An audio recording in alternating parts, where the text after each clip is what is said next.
you. Good luck with your... Thank you. Good luck with your call. Eri. Eri. It's going to be about relationships. Yeah, how to use conscious kink to move through arguments in relationships. Yeah. Okay, we can. Okay. Yeah. Maybe that's the thing we can try after. Yeah.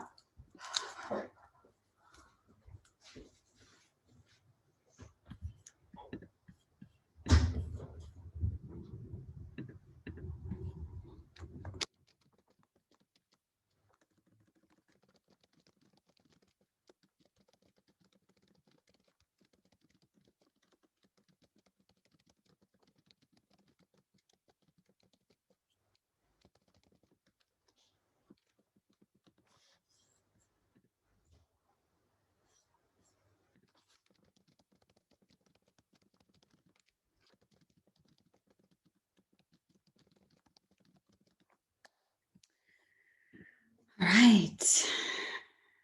Setting myself up with pleasure.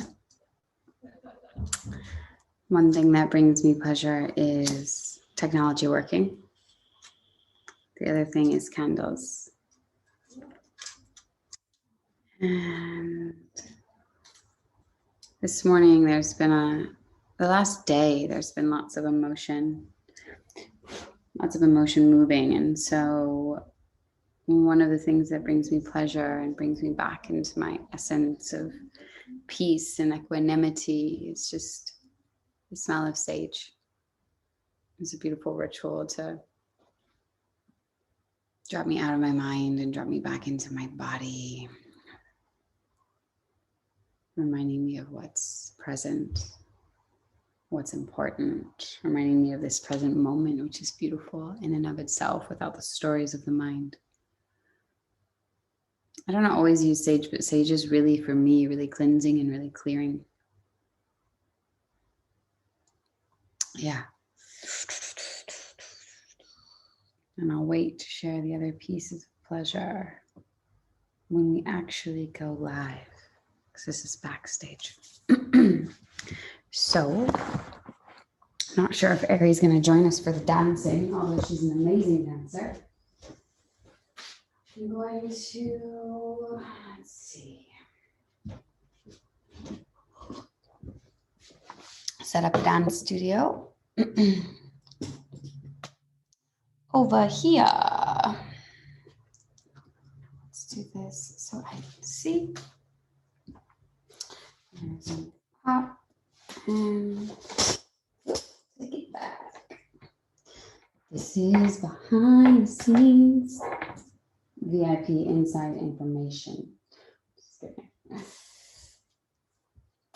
All right, beautiful. And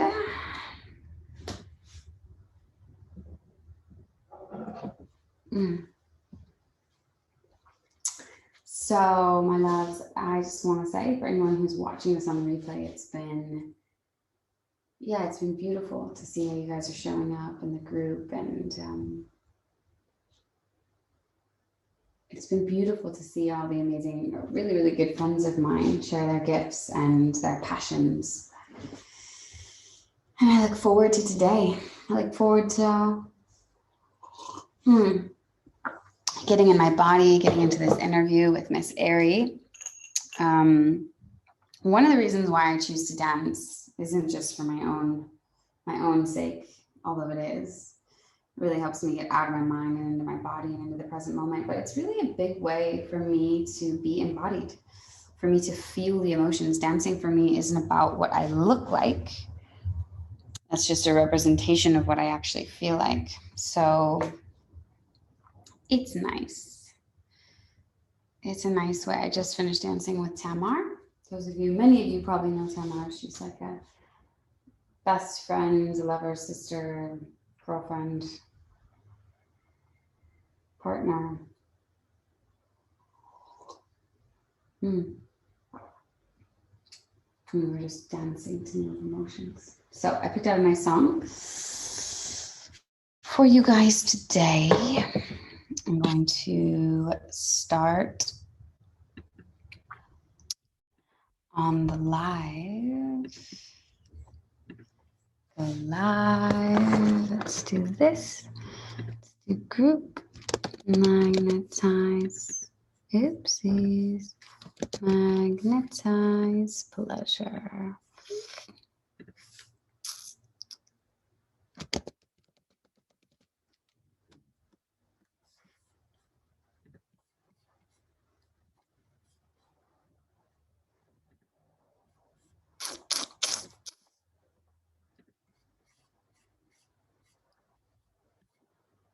Let's do this.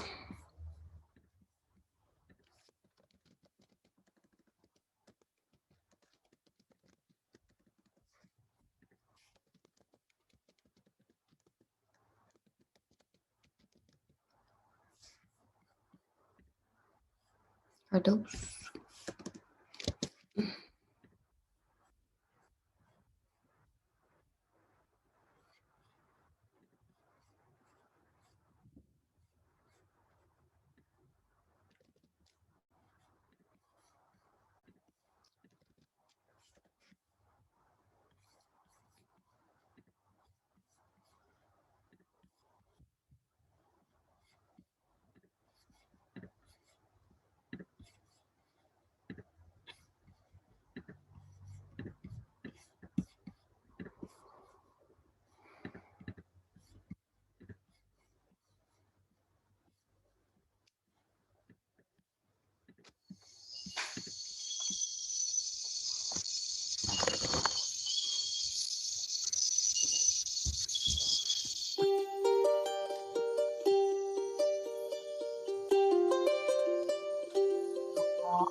All right. Let me put it on over back to the seating here, and we will welcome officially Miss Eri in. Give me just a moment. Why I set up the throne over here. Dun, dun, dun. Right. So, welcome everyone. Welcome to day 3 already. We are on day 3. Welcome, Miss Eri Kardos is in the house. Hello, Eri. How you doing? Hi, ladies. So excited to be here. Day 3. Wow. I can't believe how much has happened in 3 days. There's a lot happening. I mean, Americans, for all the Americans, which I don't think they're up yet, but they've got a new president. It's official. Now the whole world can relax. It's official. At least a little bit more. Still a little bit more, yeah? No, I mean, like, at least we can relax a little bit more. A little bit more, yeah. No, for sure. I wish that just changing from one person like that in power to another way in the same system would just clear it all up. But yeah. We've got bigger work to do. Yeah, people ask me all the time if I follow, and I don't really follow. I feel like, the biggest work I can do is showing up and sharing people like yourself who can share amazing, powerful tools and tips to help us all really take more responsibility for how we feel in life and how we show up in life. And I think that the biggest change that we can make is a change that starts from within our own selves. And so that's why the Pleasure Revolution is here. So I'm super excited. Just before we begin, those of you who are watching, I know it's early and we have a lot of Americans on here, and I know it's even sometimes early for us Europeans, but Miss Eri is all the way over in Bali. And so I'm super happy to have her here. Those of you who are watching, I would love if you just want to put in maybe how you're feeling, drop a couple words, let us know what your energy is, what is happening for you today, how are you feeling in your body, your mind, your heart, anything that you want to share, let us know. We love to feel you. Yes. I'm feeling, let's see, I'm feeling a little tender, like there's these tender, a little bit vulnerable parts. And I know Eri has seen me many times in this space, which is beautiful. It's a beautiful space to be in. And I know Eri, so I want to share before I share about you and how I know you, how are you feeling? What's 2 words to describe how you're feeling? Yeah, great. I was like, I am feeling, how am I feeling? Like grounded. I'm in the middle of I said fuck yes to this experience. And then I was invited to a 6-day awakened leadership training. And I'm on day 5 of that right now. And it's been like 12, 13-hour days. And so it's been absolutely incredible. And I just left there to drive back here to do this. And then I drive back there because it's not done yet.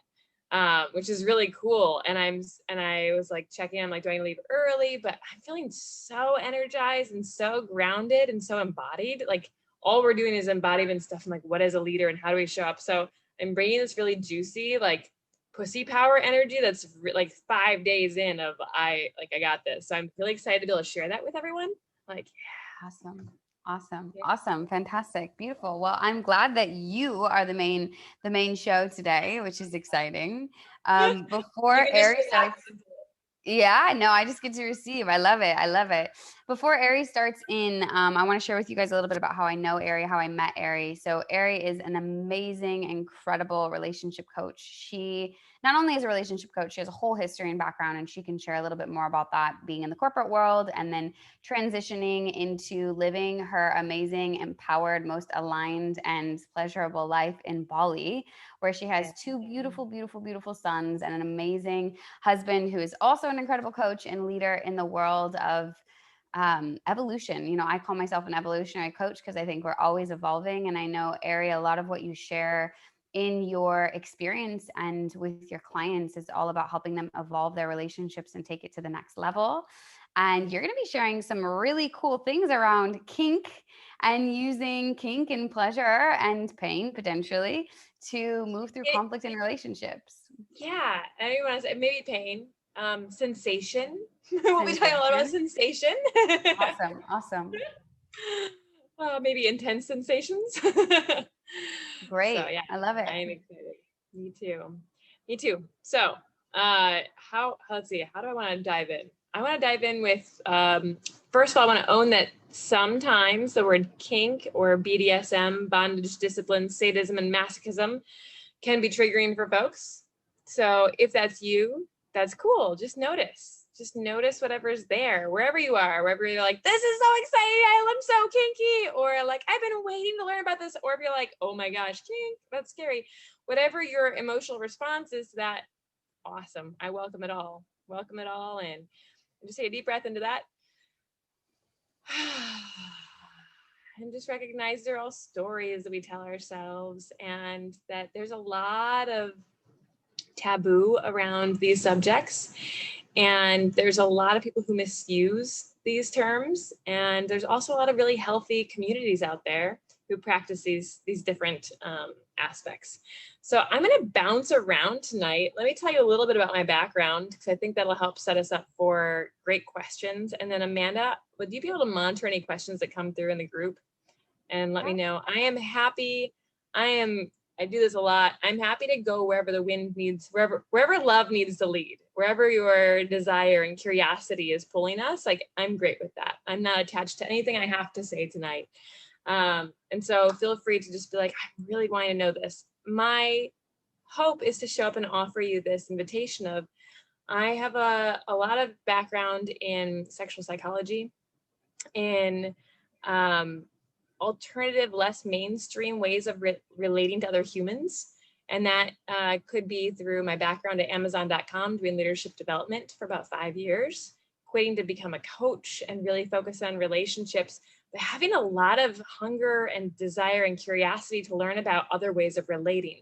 So I've spent a good portion of my life trying stuff out and being like, okay, well, that sounds weird. I want to try it. Or that sounds really fucked up.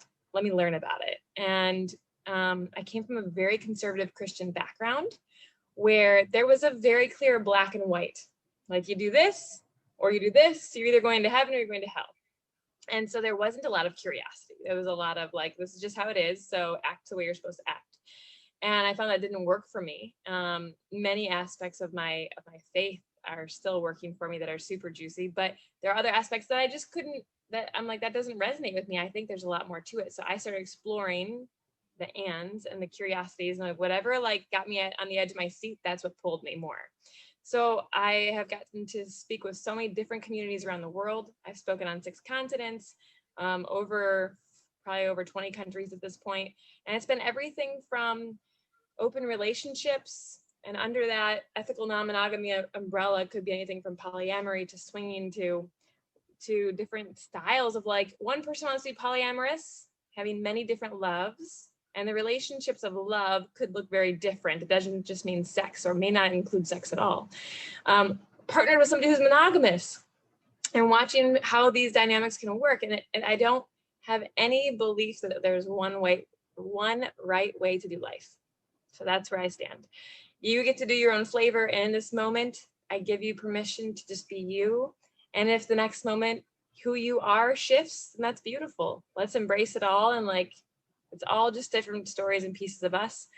And when it comes to the kink world, I always laugh because I meet these people who are like, I would never do X. And then 5 years from now, they're like, it's their favorite thing to do. And they can't stop telling everybody about it. They're like teaching classes on it. So I'm just going to warn you to take a deep breath into any stories you're feeling and just be like, that's a cool story I'm holding right now. And I might let it go later. I might still find deep value in it. And whatever happens is okay. So you are great. You are beautiful. You are powerful just as you are. And you are also all the chaos and mess and shit show that you are. And it's great. We're humans. So with that introduction, I also have a book. A lot of people come to me to talk about relationship agreements. I have a best-selling book called Relationship Agreements. It comes from how do we take these awesome different tools from the like ethical non-monogamy communities and bring them in to more the mainstream world. And I think everybody can apply them of how do we have less expectations and assumptions for our partners and actually say, this is where I am today. Where are you at today? And what kind of agreements and structure and safety do we want for this phase of our relationship? And when we're ready, we can agree to shift it. We can expand it. We can contract it. We can do whatever. It's ours. It's a living document and a living agreement of who we are to help us figure out where we are in life and support each other even more. So that's out there, and I'm happy to talk about that too. Well, I'd like to spend some time tonight talking about how we can use conscious kink for navigating conflict. Sound good? Yeah. Give it. I can start talking and going forever. So Amanda, you just I love it. do a little pause for me whenever you want me to pause. Okay. I'll come join you. Sounds good. Sounds good. So let's talk about kink just a little bit. The focus that I'm going to have for tonight's talk, or today's talk, I guess, good morning to many of you, is going to be around conflict navigation. Because guess what? We all have conflict, and that's okay. It's a part of life, and it can expose these beautiful areas of life where we might be able to shift our stories and find a better way of doing things. Because most of us, if you think back to how you were raised, most of our caregivers didn't model the healthiest way of navigating conflict. If you were one of the lucky few who did, that's wonderful. And even if you were one of them, the way that you're bringing to the table and the way that your partner or partners are bringing to the table is going to be very different. There's no like set way of, okay, when the tension arises, here's what you do. And yet we don't really talk about what are we going to do.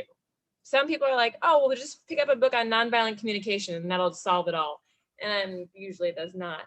That is a wonderful resource, but it really takes more intention and more like, gosh darn it, these wounds are deep and we have to shift them very consciously to make big changes and stay together. Or we can accept that this isn't going to work and we don't want to change together. We can end. Or we can decide, you know what? I don't want to do all that work. I just want to watch Netflix. And all of those are valid wherever you are in your life. You're like, no. But where I find the juiciest bits of life and the deepest intimacy and the greatest vulnerability is really when we decide to connect with ourselves and then have our partner connect with themselves and come together and be like, okay, now what do we do in this space of tension? Where can we find the expansion and the contraction? So I'm going to give you some tools and hopefully they'll be fun and you can use them if they resonate with you, and if they don't, toss them out. All good. Won't hurt my feelings. I'm not your teacher. I'm not your mom. I'm not going to punish you or reward you. If you want me to punish you, I charge a lot of money for that. So let's talk about kink, just very high level. When I refer to kink or BDSM, I'm talking about how we play with power. And I think there's a lot of stereotypes and stories around what is kink. And it can be many, many different things to many, many different people. But I can tell you is in my life, it's the deepest, fastest way to vulnerability that I have yet to find, which is really saying something because I've tried a lot of stuff. And it's not for everyone. There's no right way. And I think everybody's actually kinky. I have yet to meet a person who isn't kinky in some way, depending on your definition. But there's usually something that turns you on in some way that is a little bit taboo or that you might feel a little bit shameful about. I'm at this retreat with 24 leaders, right? And today we did this activity where they said, step into the circle. Yeah, we're all in a big circle. Step into a circle if you've ever felt like there was something you wanted to ask for in the bedroom, but you felt embarrassed or shamed to ask for it. And every single one of those leaders stepped in. We've all got our stuff. So it depends on what you want to define as kinky, but we've all got our stuff. Within kink, I'm going to say that is, when I'm talking about it, I'm really talking about consenting adults deciding to play pretend and have fun. Because I think we get stuck in this idea that like sex has to be serious And it has to be like 4 hours of love making and going to like the tantric heavens and right. And it's like we're gonna really do this. And or it's like, or we're gonna do a quickie and then we're done. But I think that we as humans are really playful inside. We're actually toddlers that just haven't, fully grown. We have big bodies, but we're still toddlers is basically the key. And how do children learn? They learn through curiosity and play and exploration. And somewhere over time, most of us adopted this story that adults are serious. And if we want to be real adults, we have to be serious. And we forgot the importance of play and creativity and exploration and letting your mind wander. And so I think kink is that beautiful permissioning of, hey, I want to explore this. And this seems like a cool space to do it in.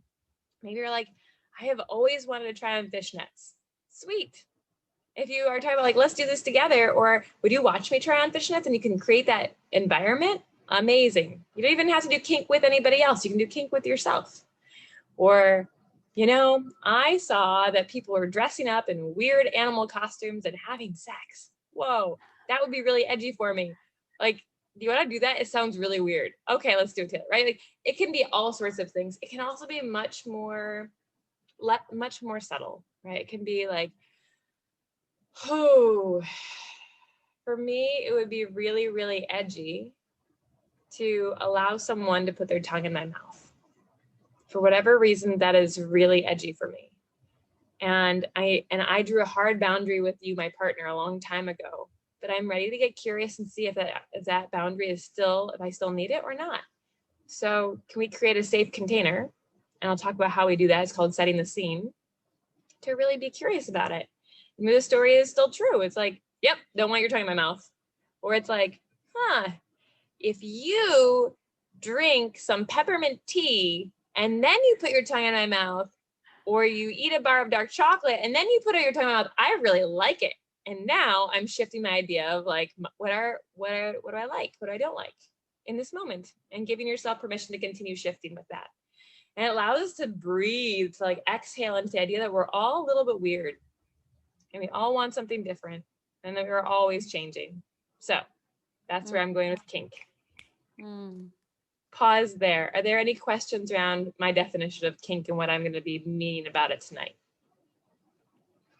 I will monitor. It takes a little bit of there's a little lag in the time between all the integration. Amanda, do you have any questions or anything coming up before I dive into the conflict? No, I think it's really beautiful. I think you broke it down in many ways. And I think you're absolutely right. There's a lot of people who have a lot of predispositions and judgments and ideas and concepts around what kink is. And I love how you just brought in, like, maybe it's a thing of not wanting to put your tongue in your mouth, but if you start to get curious, you can. And so, yeah, I think it's beautiful. And we have some people from the audience and just saying she feels like it's crystal clear. It's great. So yeah, you're rocking it, of course. Thank you. And by the way, how much time do I have? What time are we in? You have about 40 more minutes. And then usually what I do is I save questions till the end. So that way you can just do your thing. And then I ask like sisters just to kind of hold whatever is present. And then we can have a little bit of dialogue with them at the end. That's usually how I do it. We'll do that then. So get your questions ready.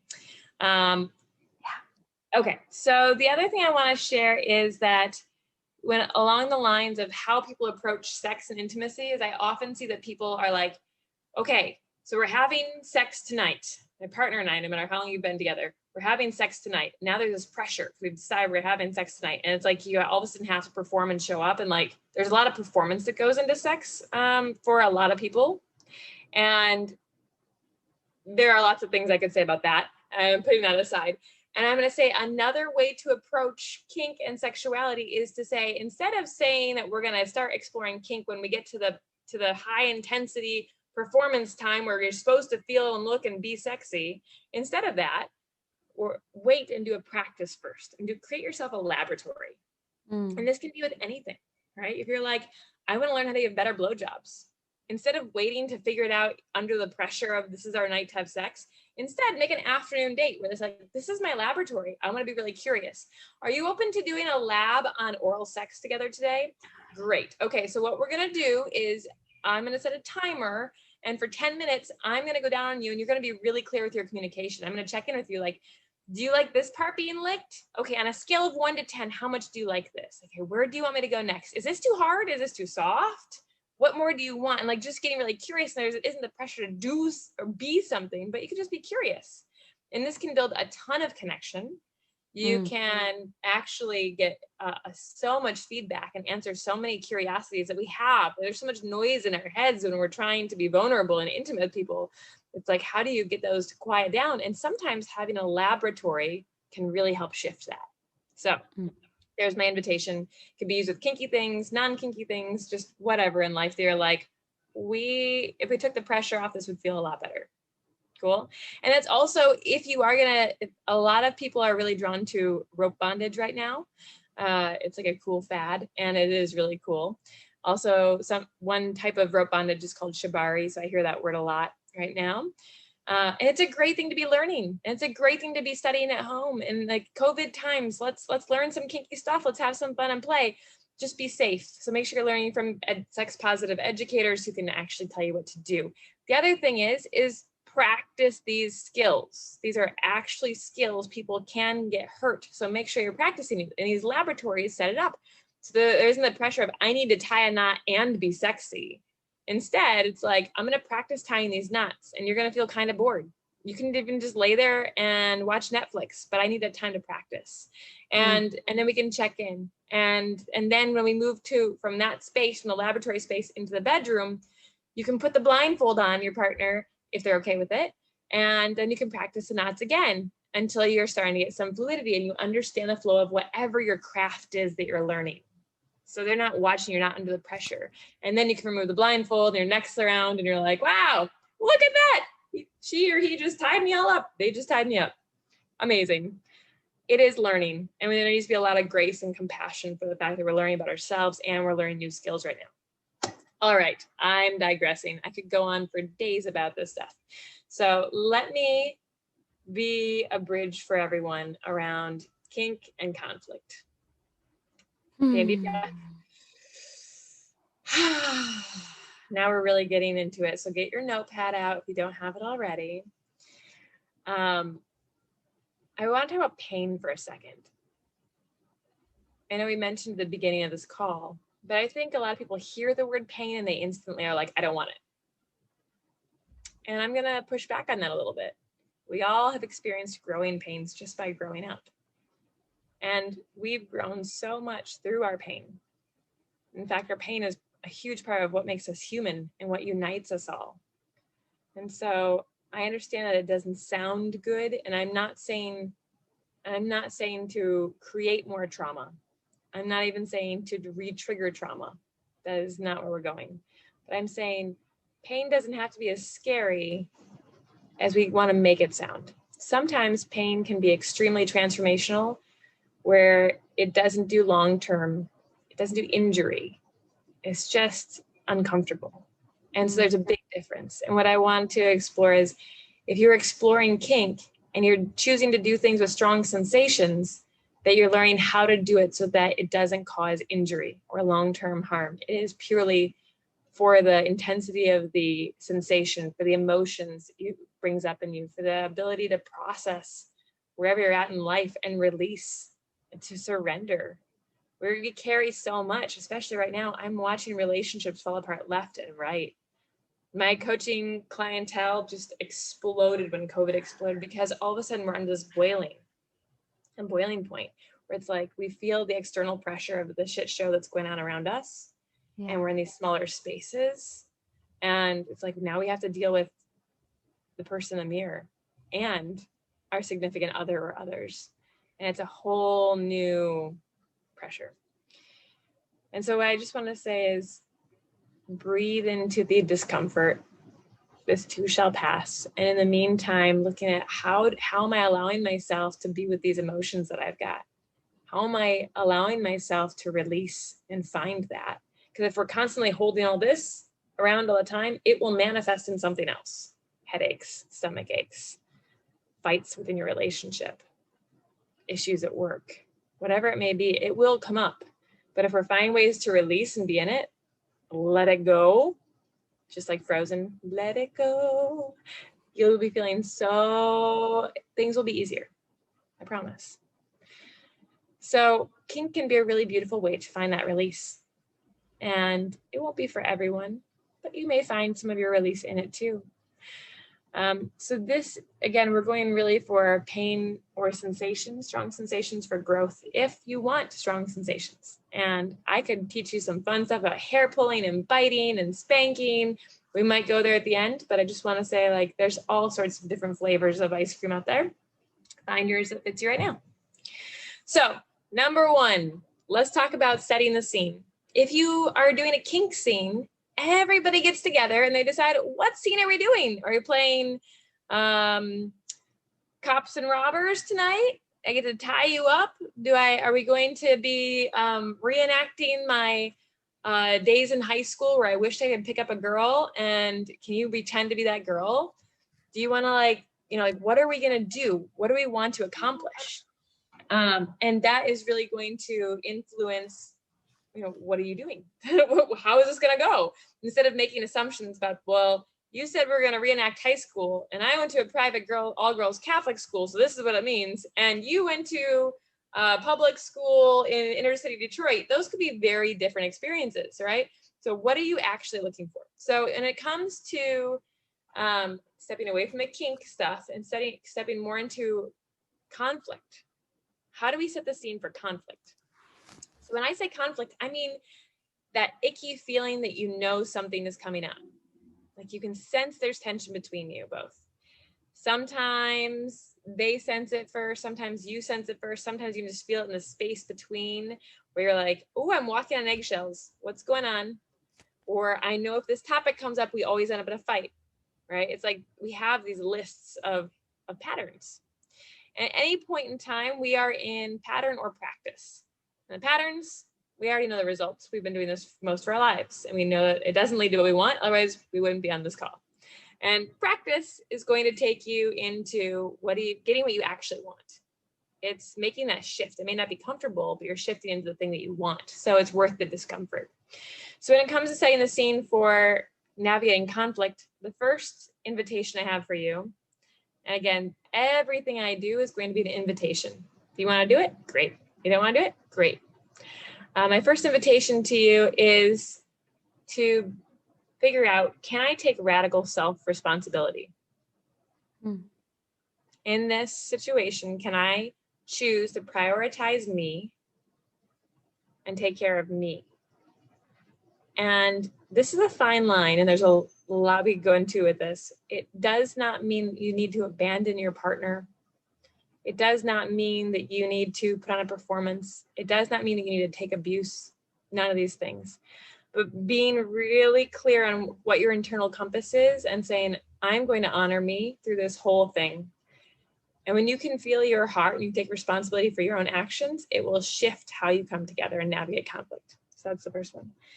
Second thing I'm going to do is I'm going to invite you and your partner to make a safe word. Anybody read 50 Shades of Grey, seen the movie? Not really the best example of kink, but everybody knows it. So we're going to have a safe word. And so what I would like you guys to do is, with your partner or partners, create a word or a signal that says, hey, I am sensing some tension between us. What can we do about that? We're going to pause. And this basically means pause. Now, your signal can be anything. It could be like a cute little heart. It could be like touching your nose. It can be anything other than this. Got it? Okay. So we are trying to find a humorous, sweet way of saying pause. Something is coming up. I can feel the tension between us. I invite you to make a signal, a word. In kink, people usually, their safe words are usually like 3-syllable words that have to do with food. I don't know why. I hear a lot of blueberries, huckleberries. I've heard flugelhorn. I've heard, like, it's just kind of Cheerios. It's like all of across the board. So find a silly word. Silly humor brings a lot into this and it kind of releases some of the tension. So find a silly word that really works for you.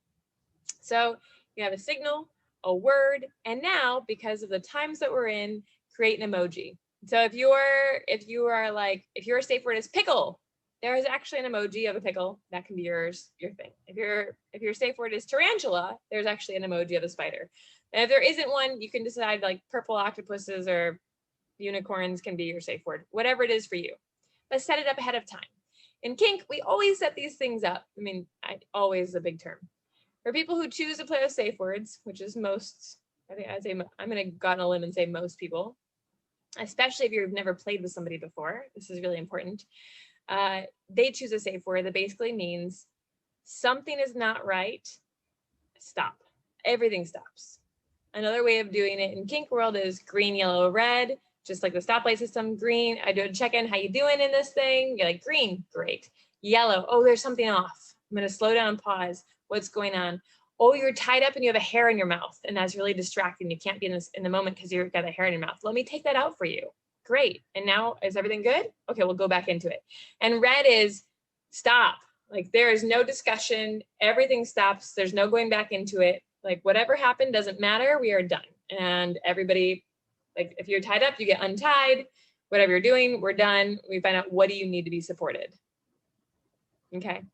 And that could be for a variety of reasons. I've seen somebody recording a training and the light that was shining on them for the recording, like, lit the rope on fire.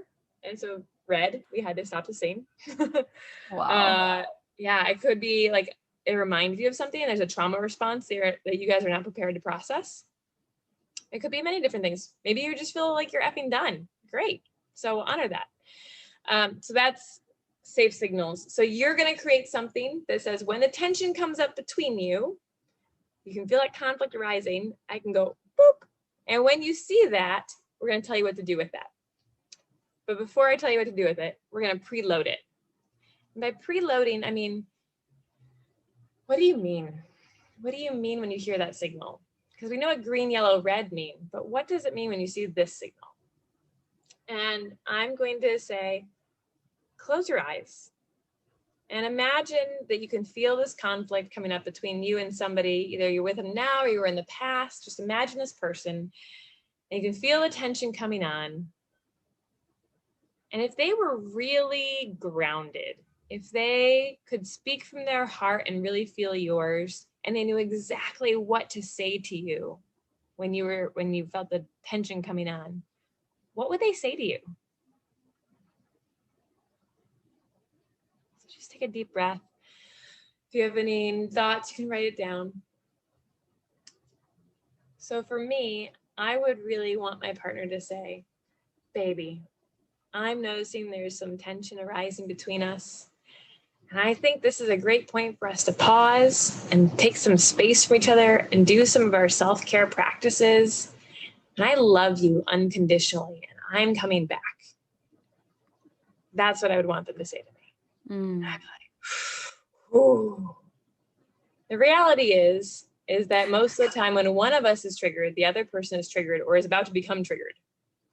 By triggered, I mean flooded with all the emotions and going back into their like panic of being a child, or their aggression or whatever it is, right? So what would you like to hear your partner say if they could say it to you?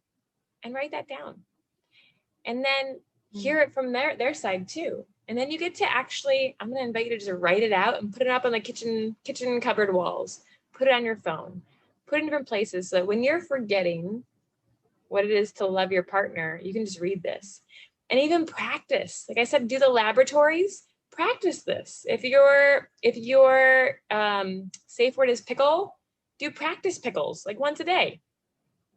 Practice pickle. All right, I'm going to read the sheet. Baby, I love you and I'm noticing, right? And you just practice it. When the actual event happens, I'm not saying get out the papers. When the actual event happens, you're going to be so flooded with emotions that stuff doesn't make sense. And let's talk about that for a minute. When we get triggered, we have a chemical flooding of emotions. It's like this crazy cocktail that comes through. And it's part of our survival instinct, right? It goes to the fight, flight, freeze, or fawn response. And it's like, let me pause. If you don't know what fawn is, because that's a lesser known one, it's kind of going into like people pleasing performance. Like, oh shit, I don't have to do so. I'm just going to take care of you. I'm going to please everybody. So fight, flight, freeze, fawn. If that is, happening, you become intoxicated on this cocktail. And you biologically cannot sober up for at least 20 minutes. I've done lots of studies around this. So if you're trying to have a rational conversation, it's like, would you fight with a drunk? That would not be very successful. So assume that you both are drunk. So, wow, you just took a shot, you're drunk right now. And instead of thinking this person just doesn't get it, I am going to continue speaking at them or running away from them until they get it. Not helpful. They're drunk. They don't get it. You're drunk. You don't get it. So instead, be like, okay, well, when the real time comes and you need to splash your signal or send your emoji because a text is getting heated or whatever it is happening, that's when I'm going to invite you into 20 minutes, a minimum of 20 minutes to step away. This makes sense? I'm going to tell you what to do when you step away. But just take a moment and think about this. Just imagine a scene where that tension's starting to come up. And you take a deep breath. You realize it's happening. You have the awareness that, oh, the tension is there. We've already agreed on what to do with this. It doesn't matter who calls it. It doesn't matter. Whoever calls it first, it doesn't matter. It's not a game. It's not a competition. If it's called, you both agree, you commit to honor that. And it doesn't mean you slide in the last word that stabs them in the gut. Instead, you're going to actually be like, okay, fine. And I'm going to walk away 20 minutes apart if you can. Now, I'm a mom. I can't always walk away from my husband, though that would feel really good. So we have learned a couple different tools. One is we'll take turns. And he'll be like, I'm going to go step away for 20 minutes and I'll come back. I'm like, great. I can handle that situation more. Maybe we're at dinner at a nice restaurant. If that happens, there's an agreement that whatever that subject was, we are not going to talk about it for 20 minutes. So now let's talk about, we've called our safe word. We know we're going to take a minimum of 20 minutes apart. Now, what do you do during that 20 minutes? And I'm going to invite you to write down the acronym HALT, HALT. This comes from 12-step programs. It's really powerful. There are so many different tools I can give you, but this is the first basic one that you can start doing now. And if you want to dive deeper, reach out to me and we can talk about that. But H stands for hungry. Do a quick check-in. Am I hungry? When was the last time I ate? Do I have low blood sugar? Am I PMSing? Do I need to eat food right now? What is it that's going on for you? If you need to eat some food. A is angry. Angry is going to come with lots of, not just anger. Anger is a really beautiful flag for lots of emotions going on. And so if you're feeling a big wave of emotions, you could think back to your day. What happened throughout my day? Could something have influenced this moment? Could it influence me and the energy I'm bringing into this moment that I should be aware of? So for example, maybe you had a fight with your boss. That stinks. You're having big emotions and maybe you're bringing that into your home or into your relationship. Maybe your cat got really sick. It could be all sorts of different emotions that are you're just not in your balance anymore. You're not in your power. You're coming from an off-center place already. So just be like, whoa, maybe I brought that in. Maybe something I was doing was kind of pushing that. L is lonely or loaded. I'll start with loaded. If you have had drugs or alcohol, sober up. Don't try to have this conversation until you both are sober. Lonely. So going back to that idea of we're all big toddlers in big bodies. What do children do, especially young children? What do they do when they want your attention? Throw a temper tantrum. They throw a temper tantrum. Yeah. And they lay on the floor, they kick, they scream. You're having a deep conversation with your best friend, mommy, mommy, mommy, mommy, mommy. Right? It's oh my God. It doesn't, but in their world, negative attention is far better than no attention. We weren't taught any differently. We didn't go to a special school at some point in time to learn how to handle this. We just got bigger bodies and we're expected to be more mature for some reason, which is really fascinating to me. So if you are thinking, if you have a self-compassion, a self-awareness of when I'm triggered, I become a big toddler. I wonder if I needed attention. I wonder if under that, I was actually feeling lonely or disconnected from my partner. And what I was seeking, what I really want, if I think about it, is, gosh, I just want to curl up on the couch with them and have them hold my hand and just feel really safe. That's what I want. And the way I went about getting that and telling them was through a tantrum, because we know exactly how to push our partner's buttons. And it will give us attention. It just won't give us the attention and love we desire. So just owning that. And when you come back together, you can own that and be like, babe, I just realized I'm really lonely and I miss you a lot. And I'm doing some crummy things to show you that. Take that responsibility.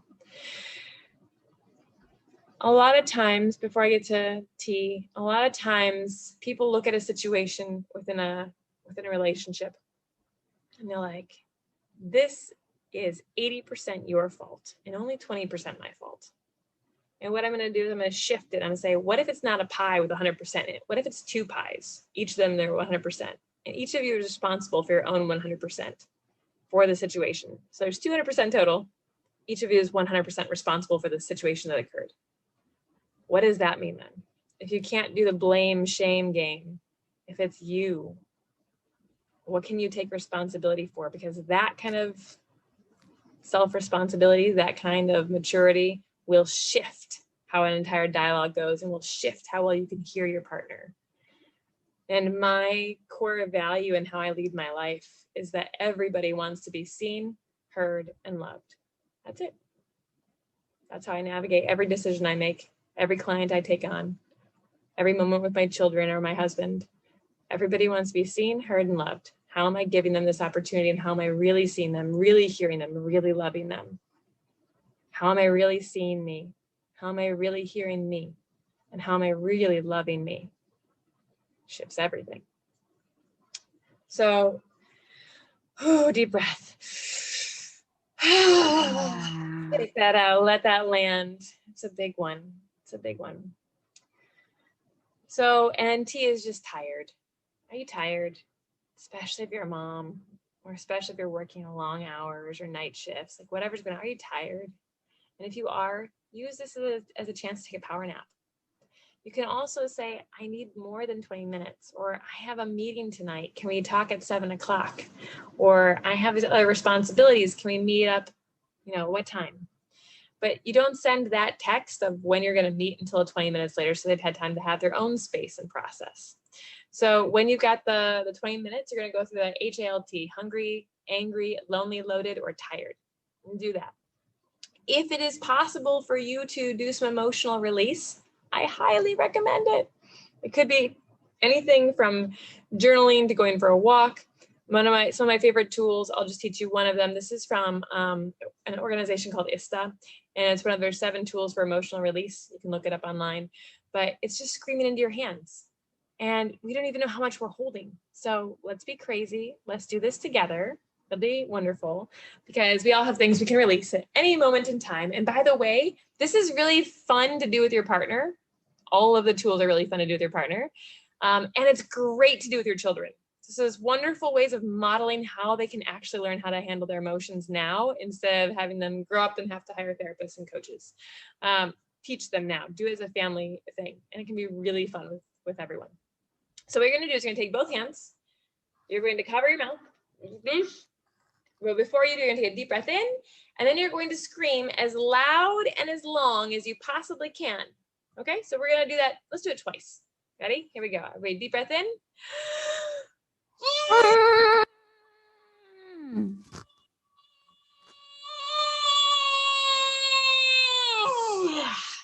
Woo! Feel the tingles. One more time, because this is really great. Everybody, I invite you, come do it. If you were like, but I feel embarrassed. I don't know. Somebody might hear me. Lean into that. This is where the juice is. Here we go. 1, 2, 3.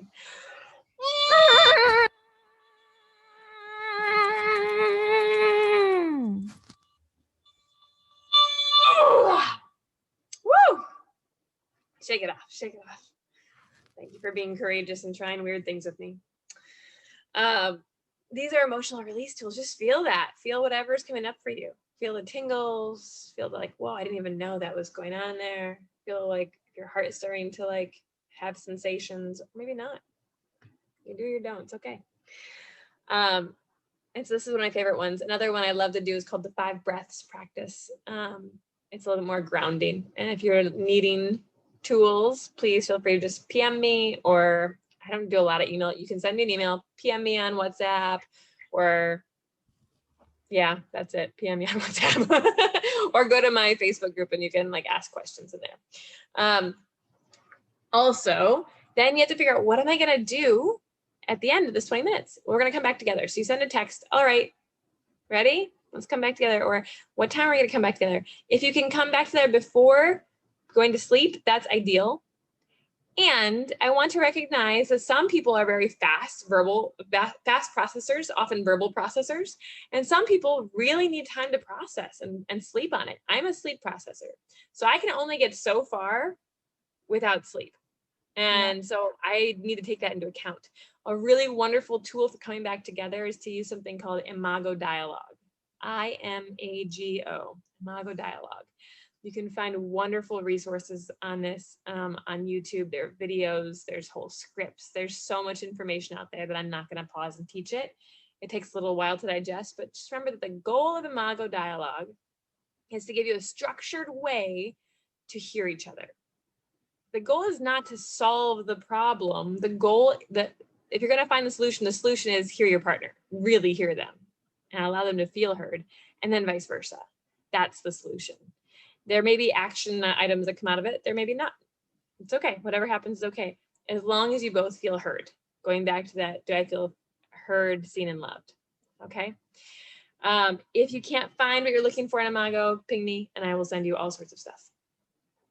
So you went from I set the scene, I have a safe word, I know how I'm going to take care of myself, to when the tension arose. So you call the safe word, you went into 20 minutes minimum of separation, you used your HALT, you went through your HALT, you did some sort of emotional release. It could even be going for a run. It's just like letting your body let stuff out, whatever that may be, jumping jacks, screaming into your hands, whatever feels good. And then when you're coming back together, you check in on what time we're going to come back together. And then we're going to we agree that we are going to use Imago Dialogue. You have the scripts with you. It's really weird and uncomfortable to use scripts, I know, but trust me, this is where we're breaking out of pattern and shifting into practice. And it may even be that the first couple times you do it, you just do a practice. You set up a laboratory for Imago and you're like, let's use a not super triggering topic. Like, I don't know, it's not triggering for either of us that you didn't wash your coffee cup this morning. Cool, let's use that as an example to talk about the coffee cup because there's no real attachment to it.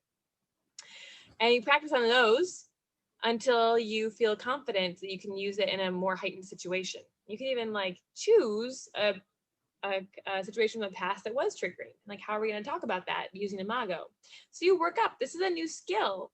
And when I was first learning this, I chose to have a referee pretty much. I said, can you moderate this? Because we're not going to know when we're going off the script. We're going to try to know, but sometimes we just need somebody to be like, ding, nope, go back to the script. And it's awesome. When you use a script, it will change your life. And then one of the other things I just want to say about bringing in Kink is one of the most amazing things from the Kink community is that they talk about aftercare. Aftercare being like, what's going to happen after the scene happens? What happens after the intensity? So usually that means we're going to have a blanket, we're going to have water and a snack of fresh fruit or dark chocolate or whatever it is ready to go. I really appreciate it when I just get to be held and snuggled for like 30 minutes, whatever that is. Same thing with this situation. It's a high intensity, potentially painful situation. It doesn't have to be, but what's going to happen in the aftermath? And so what would feel really good? What kind of being held? If you're ready to be held, what kind of being held? Do we have the things we'd want in the house for aftercare that would make it really pleasurable?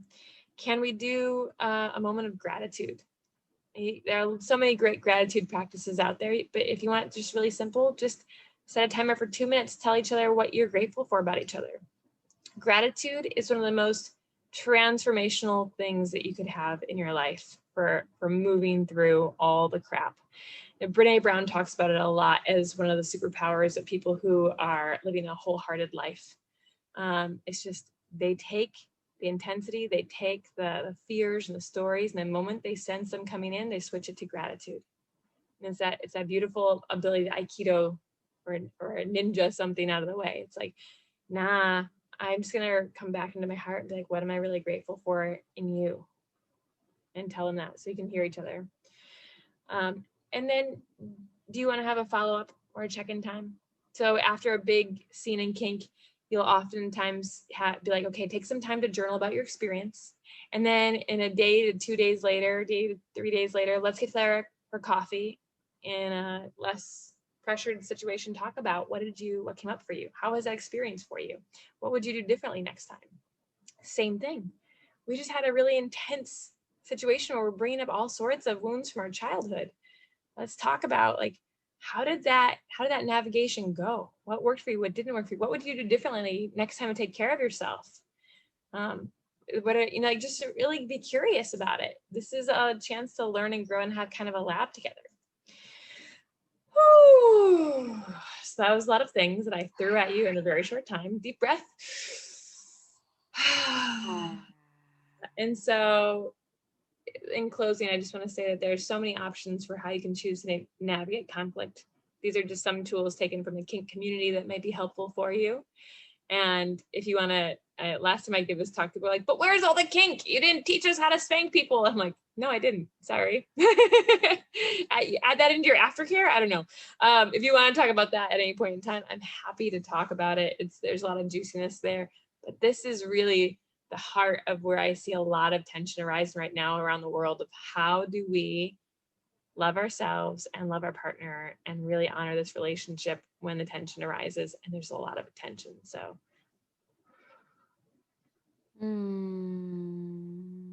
Thank you, Eri. Everyone who's listening, I invite you just to close your eyes for a minute and just allow yourselves to take a deep breath in and let it go, and just let all of that resonate. Let all of that kind of just be imprinted. Maybe notice what pieces you felt, what pieces you really resonated with. And maybe from there, if there are questions or something came up for you around, okay, well, this is an experience that I continue to have happen. I'm curious what, Eri would say or share. I invite you to take your moments now to ask your questions. And of course, if there are questions, I know that most of our audience watches more of the afternoon ones. So there's not as many of you joining today, but I know that there are about 10 of you who have been on throughout the entire period. And I'd love to hear if there are questions, if there are anything at all that wants to come up. We have Ange here saying that this was beautiful. Thank you so, so much. So yeah, you have some resonance. And Eri, I think this is while we're waiting for others to feel into if there's something that they want to ask you, I can share that I've used these tools. I hired Eri when my relationship was happening in COVID, and I just didn't have the tools. I just know that I'm a conscious being and that there's a point in my nervous system where I don't know what to do anymore. And I can firsthand say that these tools, especially having a safe word, has been very, very helpful, because whether it's me or my partner who is realizing that we're moving out of our center, we're moving out of our conscious state, we're moving into our like reptilian state, it's so important to be able to know how to put a pause on the experience so it doesn't escalate. And so I highly recommend these tools, and I highly recommend that if you have questions or you want support in your relationship, there's a lot of tools that Eri has and skills and abilities to offer. So thank you so much, Eri, for sharing this with us. And there's so much wealth and so much wisdom in all the things you do. And I'm really, really grateful that you're here and that you're able to share some pivotal communication like exercises and experiences so that we can all move through. and I just want to call out, like, thank you for being vulnerable and sharing the thing that people don't talk about very often, which is, I think there's a lot of ego when people are coaches. It's like, I think there's a lot of stereotyping and stories put on, like, you're a coach, so you shouldn't have a coach, right? And I just want to own that coaches are exactly the people who need to have coaches, because we're constantly collecting new tools to give to our people. and we're trying to spread the love, right? So at any point in time, I have at least 3 coaches, I think. And some of our relationships and intimacy coaching, some of our sex coaching, which is different. Like I love to talk about conflict and childhood trauma and core wounds, and like, how do we talk about all of this, and how, like, I love the communication piece, especially.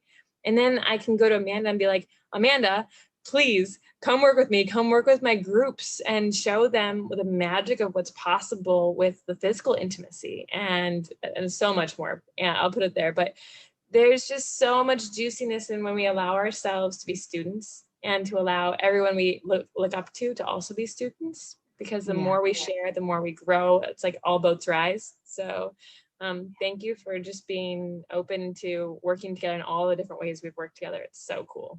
Yeah, no, and like it's so funny because before we hired Eri, I had always had coaches, but they were always business coaches or just personal coaches, and I was like, I had this stigmatism, like, yeah, but I'm in the field of intimacy. Like, why the fuck would I need a coach, And then everything, it's like, wait a second, I also support women in their business, and I always have business coaches. I've had business coaches for years and been in programs and masterminds. So it was really interesting for me to see, that stigmatism. And I agree with you completely that oftentimes a lot of coaches don't always share that, hey, we're the biggest, I think we're the biggest learners. We're the biggest desired students, good ones, at least good coaches, not all coaches, of course, but okay, cool. So we do have some questions. Great. Let's see. So Anne says so in the moment she can't think of anything. She was just buzzing. Awesome. Cynthia says, I'm really happy with the hand scream. I felt the release right away. Yeah, for sure. Happy that you did that with us, by the way. We know it can be a little bit like, what does she want me to do? Are people going to hear me? Are they going to think I'm weird? So amazing. This is especially great in cars. And I try to do it at least 3 times a day. Like I just like once a day, 3 screams, because I found the 3rd one really gets it. I'm like, I'll just do 2 today. I don't know why, but try it again when this ends with 3 in a row and see how you feel. And if it feels good, try it every day. Yeah. Beautiful. And then we have Sadhna says, how important is it to be free from outer validation? How important is it? So, as a people pleaser, as one of the many stories and core wounds that I have, it is very much my core wound is to be looking for that. Most people's core wounds are seeking some form of external validation.